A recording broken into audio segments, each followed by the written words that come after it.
We've just received breaking news from Buckingham Palace. A formal statement has been issued confirming that His Majesty has initiated a process concerning the style titles and honors attached to the position of Queen Consort after the present reign. Queen Camilla never imagined Prince William and Catherine would go as far as they did. They confirmed that the royal title she had fought for, waited for, and eventually obtained, now carried a formal conclusion, a signed decision rather than a warning or a private recommendation. What has shaken the palace most is the identity of the person whose authorization appears at the bottom of that decision. For years, Camilla operated under one unspoken assumption. As long as Charles stood by her side, no one could seriously challenge the position she had spent decades establishing. William might object. Catherine might keep her distance. Advisors might raise concerns. But Camilla believed Charles's protection would always be enough because he was king. Then the emergency meeting began. It took place behind closed doors in Buckingham Palace, away from staff cameras and the formal language usually used to conceal family conflict. William entered first, followed by Catherine. Charles and Camilla were already seated. In the center of the table lay a sealed succession file containing a decision that had already moved well beyond discussion. A senior advisor opened the packet and reviewed the first clause. Although Camilla would remain queen for the rest of Charles's reign, the domestic authority, ceremonial precedence, and influence attached to her position would expire with it. William's future monarchy would have no automatic continuity, no protected role, and no separate center of power reserved for her. The atmosphere in the room shifted when William spoke. He did not raise his voice or make accusations. He simply stated that the monarchy could not move into its next chapter while carrying unresolved questions about loyalty, entitlement, and power. There would be one family, one sovereign, and one clear chain of authority. Camilla's future role could not stand outside that structure. Catherine's silence unsettled Camilla more than any argument. William was expected to defend his future authority. Catherine's presence showed that the decision was shared. She had not come merely to observe, she had come to confirm it. They then turned to the second page. It contained a list of requests relating to Camilla's household, continued staffing influence over senior appointments, unrestricted access to royal residence's security arrangements after Charles's reign, and special consideration for members of her family. Each request appeared reasonable on its own. Taken together, they looked like the foundation of a household designed to outlast the monarch who had established it. Charles turned toward William, perhaps expecting hesitation. None came. Catherine then leaned forward and made the point Camilla had not anticipated. A royal title, she said, had to represent duty. It could not be converted into private property, nor could it be used to secure long-term advantages for relatives who held no constitutional responsibilities. Camilla reviewed the clause again. She had endured years of hostility, lived under Diana's shadow, and waited for the day when the palace would finally treat her position as secure. William and Catherine were now telling her that the title had never been permanent. The most critical page remained. It stated that because the decision had already been written into the succession structure, it could not be quietly altered later. Camilla looked at Charles. He would not meet her eyes. She recognized the authorization mark at the bottom of the page at once. It was not William's. It was not Catherine's.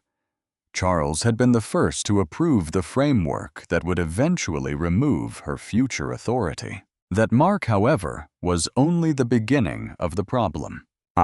For months, a palace team had been examining how royal households would function after Charles's reign ended. It began as routine planning staffing levels, ceremonial duties, security arrangements, and housing. Nothing expected to divide the family. Then, the requests began to arrive. One asked that certain household members remain in place after William's accession. Another sought to retain influence over appointments connected to residences, charities, and ceremonial offices. A third suggested that people close to Camilla should continue to receive access to travel security and accommodation, even if they held no formal role under the next reign. On their own, the requests appeared harmless. Combined, they looked like a structure being prepared to endure. William had read every page before the meeting. Instead of a household adjusting to a change of power, he saw one preparing to preserve its own authority through it. Staff would remain. Access would remain. Influence would remain. Even if the title lost its constitutional purpose, the system around it would continue to operate. That was a boundary he would not cross. Charles dismissed the concern as an administrative matter. Camilla had endured public hostility, stood beside him, supported charities, and represented the monarchy. In his view, continuity was not special treatment. It was a safeguard to prevent loyal staff from being dismissed the moment William assumed the throne. William had heard that argument before. He asked why the privileges of a reigning queen should extend beyond her reign, why members of Camilla's family appeared in the requests rather than working royals with official responsibilities, why influence over appointments was necessary for continuity, and why permanent access to certain properties was required. The room grew tighter. Camilla replied that her family had never asked to become royal. Through her marriage, they had faced intrusion, scrutiny, and criticism.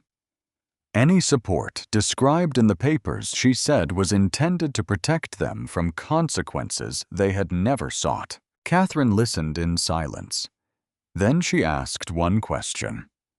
What public service would those privileges represent? No one answered.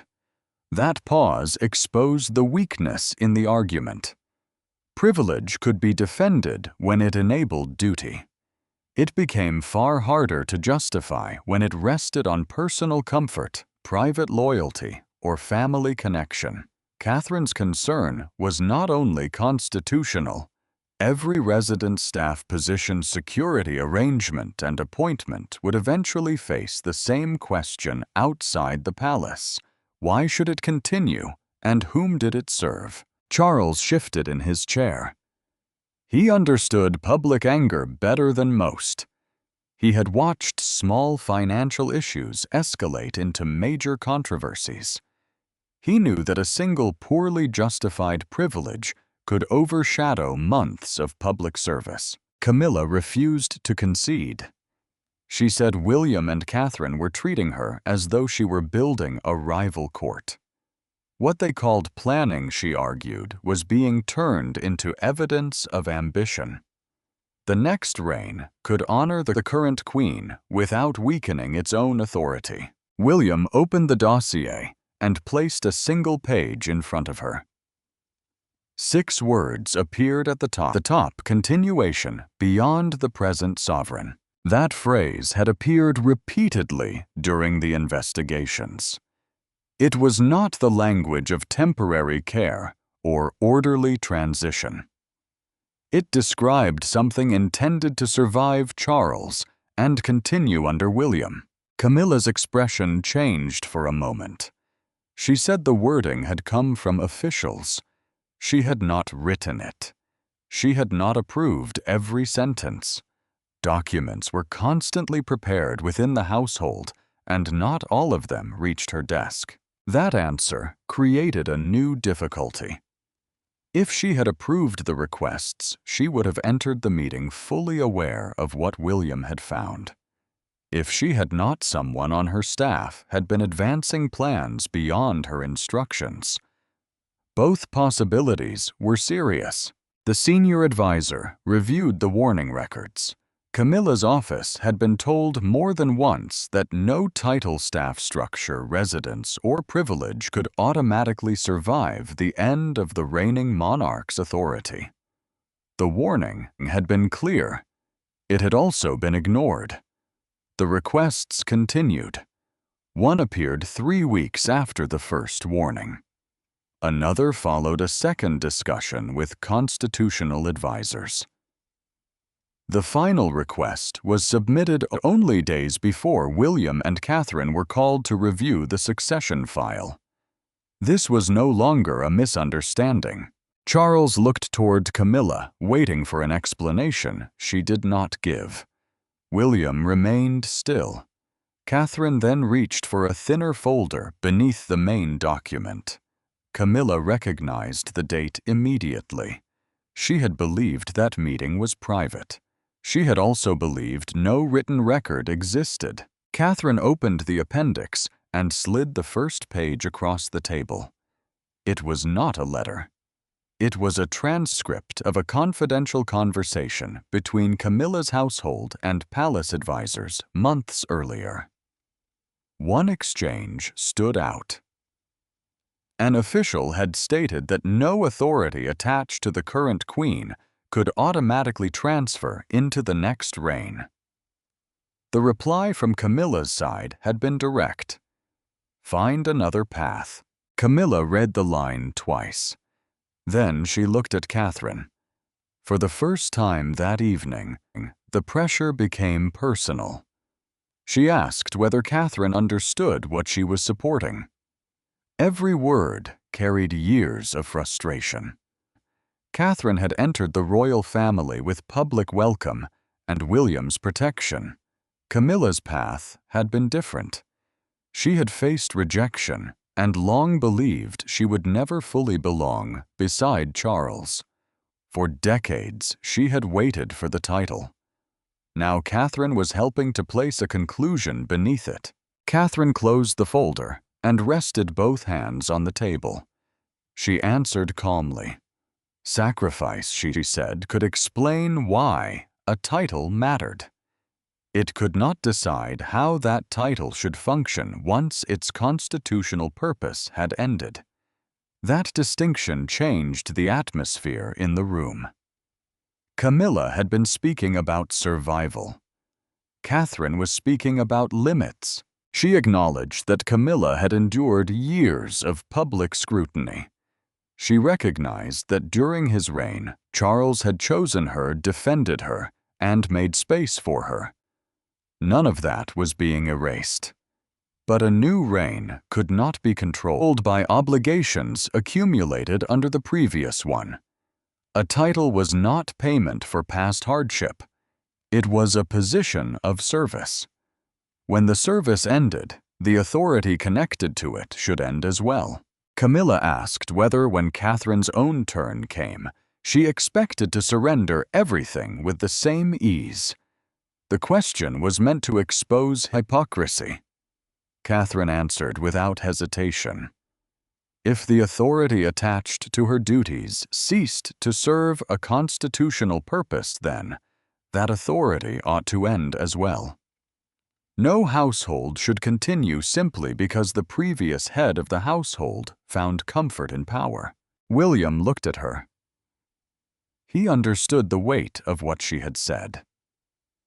Hearing it gave the decision a moral clarity that legal language alone could not provide. Camilla turned to Charles and asked whether he would allow William and Catherine to reduce everything she had done beside him to an administrative term. Charles looked exhausted. He said no one was erasing her years of service. The discussion concerned only what would follow his reign. That answer wounded her more than open opposition. Charles had already accepted the distinction. Camilla pushed the appendix back. She insisted she had never seen the warnings. She had never authorized anyone to find a way around William's future authority. Her office handled large volumes of drafts. Some were exploratory. Many never reached her. The senior advisor opened another record. It showed that the warning had been sent to her private secretary. A receipt confirmed it had been opened. The following morning, a private meeting was added to Camilla's schedule. No subject was listed. No minutes were taken. Later that same day, a revised request appeared containing the phrase, "Continuation beyond the present sovereign." Someone had acted. The only question was who. Camilla said her private secretary must have misunderstood. William asked whether that misunderstanding also explained the requests concerning housing staff and family access. Officials often prepared broad options before refining them, she replied. Catherine listened. Then she asked why every proposal expanded Camilla's future standing and none reduced it, and again there was no answer. Charles intervened. He suggested pausing the process while Camilla's office conducted its own review. A pause, he argued, would separate her intentions from the actions of her staff. William shook his head. An internal review was no longer sufficient. Camilla's household had been warned and had continued to submit the same requests. The succession team believed further delay risked creating a conflict that could threaten the next reign. Charles finally asked the question he had been avoiding. Was this a punishment? William answered immediately. No. It was protection not from Camilla herself, but from uncertainty. From competing instructions. From staff claiming former authority. From relatives expecting preferential treatment.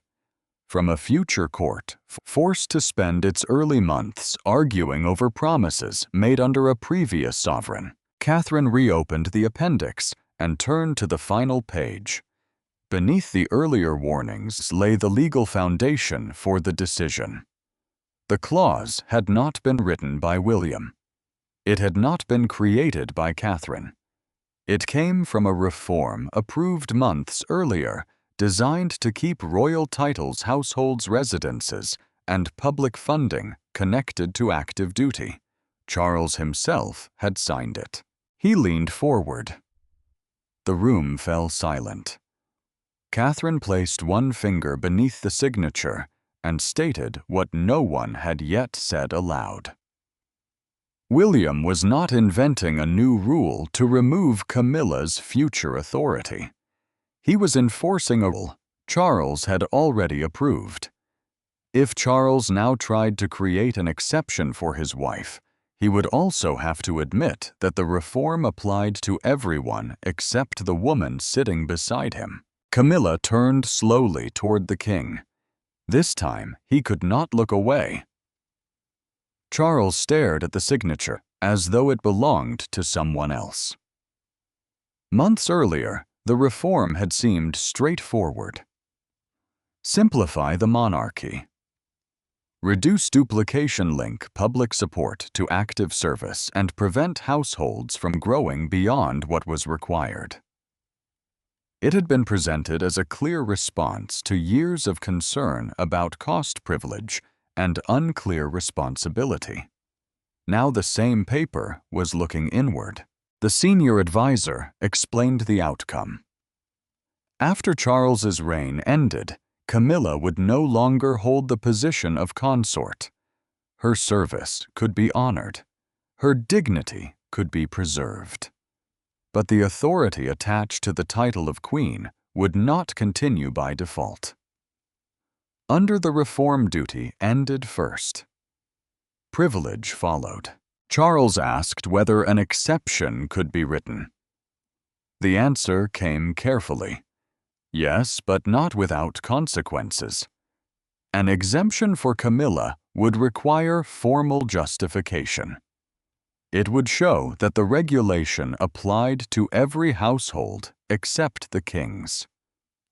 Every decision made under the reform would then be open to re-examination houses' staff, funding, security titles. Nothing would remain settled. Camilla heard the explanation and rejected it. She said the palace was concealing a private decision behind constitutional language. No regulation had forced William to act at that moment. There had been no emergency requiring Catherine to sit beside him. They had chosen the timing because they wanted the matter settled before Charles could protect her. William did not reply at once. He opened another section of the file. The reform had already been entered into the official succession planning records. Copies had been sent to the legal office, private secretaries, and advisors preparing for the next reign. It was no longer a private understanding between Charles and his staff. It had become part of the machinery that would govern the transfer of power. That changed everything. Charles could still alter policy while he remained king, but any change made solely to preserve Camilla's position would be obvious. It could not be buried. It could not be described as routine. A paper trail already existed. Then the door opened. Princess Anne entered without ceremony. She had been asked to review the reform because of her long service under 2 reigns and her familiarity with royal households. She already knew the arguments, and she understood exactly where the weakness lay. Anne did not look at Camilla first. She looked at Charles. She reminded him that reform only had value if those who introduced it were prepared to accept its limits. A monarch could not demand discipline from the family.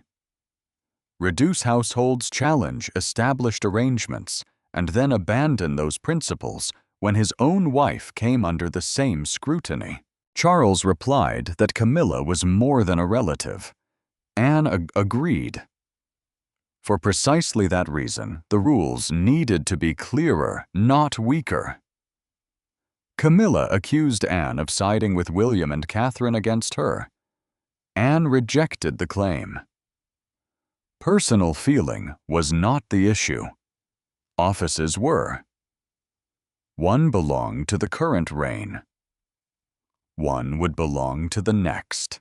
If the two were blurred, staff advisors and family members would claim authority from competing sources. The danger was not dramatic. It was administrative. That made it more serious. A palace can become disordered without open confrontation. It needs only one disputed instruction, one appointment challenged by another office, or one relative promised access that the next sovereign refuses to recognize. William understood the risk. Catherine did as well.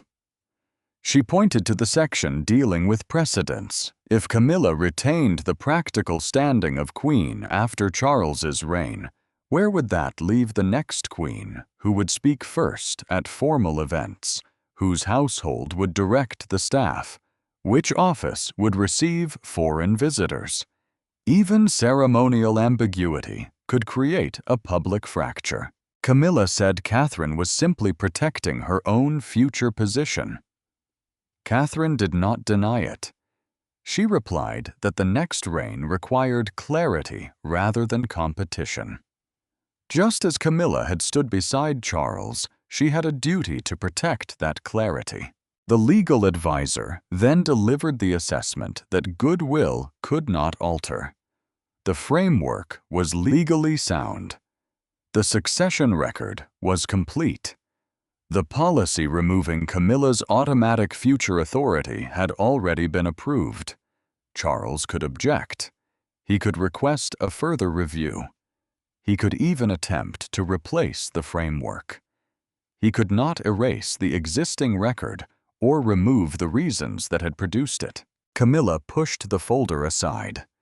She demanded that Charles reverse the decision before anyone outside the room learned of it. William finally met her eyes.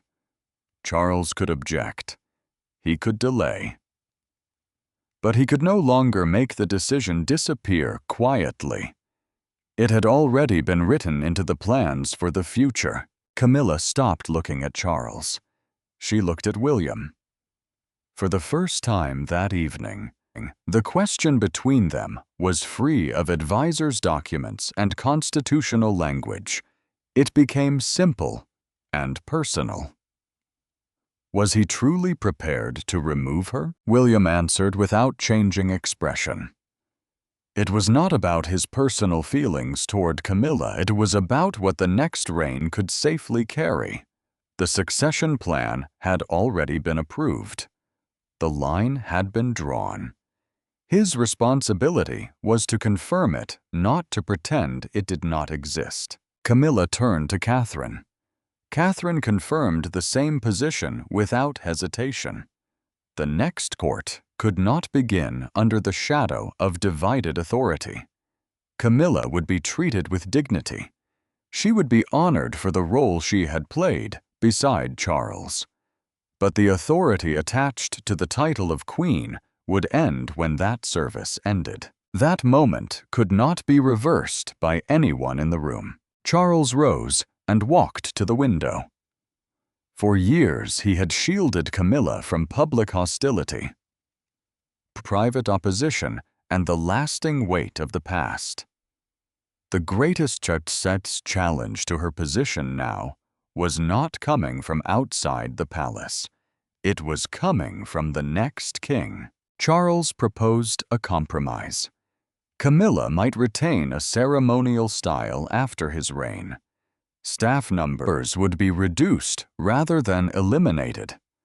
A scaled-down household could remain. She would still be publicly recognized with the dignity of a queen, even without administrative authority. For a moment, the atmosphere seemed to ease. Then William refused. Not because he wished to diminish her, but because ambiguous titles carried real influence. Staff followed names. Officials deferred to rank. Family members formed expectations about access. A ceremonial style could quickly become an unofficial office, especially if those close to Camilla continued to act as though nothing had changed. Catherine offered a more limited path. Camilla could receive a secure residence, appropriate privacy, and the dignity due to her position. None of it, however, would confer authority over the next household. No appointments, no directions to senior staff, no influence claimed as a residual right. Camilla heard only one message beneath the careful language. She believed she was being reduced. She had not endured decades of criticism, only to be politely placed on the margins of William's court. She had made the difficult journey from outsider to queen only, to be told that the title would vanish the moment Charles did. The press secretary presented a draft public statement. It made no reference to conflict to William to Catherine or to the removal of authority. The wording described the decision as a constitutional clarification concerning household arrangements in a future reign. Camilla almost smiled. The language was so carefully constructed that it appeared to mean almost nothing. William read the statement and set it aside. Public language could remain restrained, he said, but the internal record needed to be precise. The authority of the title would end at the change of reign. Any subsequent style would require the formal agreement of the succeeding sovereign. A separate queen's household could not continue independently. No family privileges would transfer automatically. The private secretary recorded every word. Then came the question of signatures. Charles asked where he was expected to sign. The legal advisor replied that no further signatures were required. Months earlier, Charles had already authorized the framework. The Palace Council's review was complete. The succession file already contained the entry. William and Catherine were not seeking approval. They were confirming that the existing decision would now be applied. Camilla froze. Everything she had believed about the meeting changed in that instant. She had thought Charles could still protect her with a single order. She had believed the king remained the final barrier between her and the future William envisioned. But that power had already been relinquished, perhaps not intentionally, perhaps not willingly. The result was the same. The final page was placed before her. Near the bottom, beside the original authorization for the reform, are a set of initials. She recognized the handwriting at once. Charles. She looked from the page to the man standing by the window. In the low light, he seemed older, less like a monarch in command of the room, and more like a husband about to give an answer he did not want to give. Camilla touched the initials with one finger. The room remained still. William said nothing. Catherine said nothing. Anne remained silent as well. Camilla asked Charles whether he had known. He turned slowly. Before he could answer, the advisor closed the outer folder and revealed a final, sealed attachment beneath it, a document none of them had discussed. Catherine's name was printed on the front. The sealed attachment carried Catherine's name, but she had not written it. It was a memorandum prepared after a private meeting with the constitutional advisors planning the next reign. Catherine had asked one question. What would happen if a former queen continued to issue instructions through staff after a new sovereign took the throne? The answer ran to 3 pages. Any unauthorized direction could create confusion over appointments, access, security, and public representation. It could force the next monarch into open conflict with his father's wife. Catherine had asked that the risk be addressed before it reached that point. Camilla understood immediately. Catherine had not merely attended the emergency meeting as William's ally. She had helped identify the weakness that brought everyone into that room. Charles opened the memorandum. His eyes moved down the page and stopped at the final recommendation: the authority of a serving consort must expire at the transfer of power unless the new sovereign formally extended it. Catherine's recorded response was brief. In principle, she agreed. From across the table, Camilla looked at her. The bitterness she had directed at William shifted. Catherine had not raised her voice, pushed herself forward, or issued threats. She had waited for the palace to reach the only conclusion it could defend. Charles finally answered Camilla. He said he had known about the reform. He had expected fewer households in the future. He had not fully understood that advisors would apply it directly to her title. He had believed that technical changes would still leave room for respect for her position. Camilla asked whether he had read the final clauses. Charles paused. That pause was enough. He had signed the framework. He had left the details to others. Somewhere between his intention and the language entered into the succession file, Camilla's future authority had disappeared. No one celebrated. William had achieved clarity. Yet he was watching his father realize that his own signature had created the deepest division in the room. Catherine had secured protection for the next reign, but that protection had placed Charles opposite his wife. Anne had defended the rule, yet she understood what had been lost. Camilla stood. She did not ask for the papers again. She left. Everyone in the room had made a decision. and each would eventually have to live with how that decision was remembered. The door closed softly. From that moment, the outcome was irreversible. Charles remained at the window while the advisors collected the files. When William approached, Charles raised a hand. He did not want an explanation. The son who would one day be king had protected the institution. The husband wearing the crown had not protected the woman beside him. Both truths could exist at the same time. Anne stayed after William and Catherine left. She told Charles that a family's refusal to confront succession questions never eliminates them. They wait. They generate hostility. Then they reappear when no one is prepared. Outside the chamber, further instructions were issued to Camilla's household. Staff contracts would be reviewed. Future access would require approval. Private arrangements and constitutional positions would be kept separate. Nothing changed in the public eye that night. Inside the palace, however, the realignment had already begun. William and Catherine left through a private doorway. They had entered as the Prince and Princess of Wales. They left as the clear center of the next reign. Camilla retained her title, but she no longer controlled its future.